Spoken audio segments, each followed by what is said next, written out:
Hello little gems, ready for a fun adventure? Today we are going to explore the magical chess neighborhood. Let's you get your walking shoe on because we are heading to Street 5 and House E. Let's go. Imagine a neighborhood with lots of colorful streets.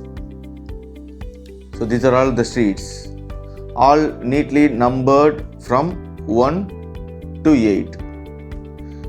These streets go up and down the chessboard like floors in a building.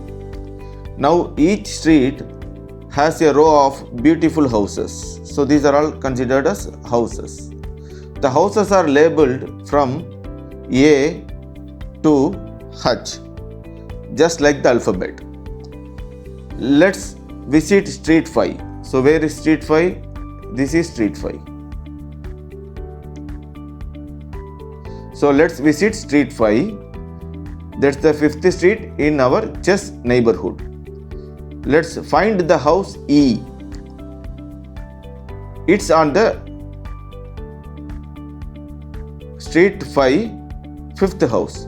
So see, Street 5 and E house is here.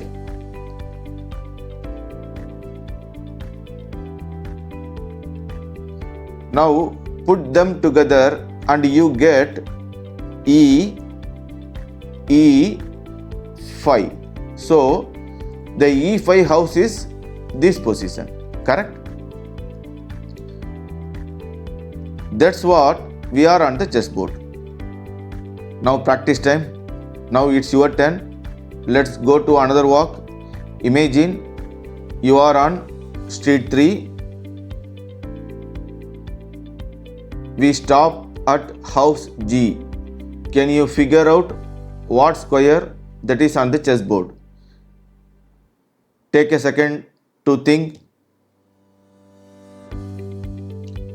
Yeah, that's right. It is G3. So you are on the Street 3 and house G. So the house name will be G3. House address will be G3. You are amazing. Here is the cool trick.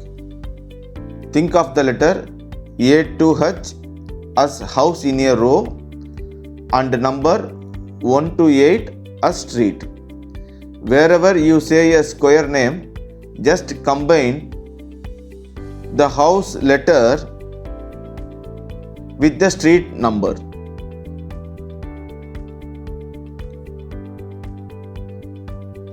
Great job today, little champs.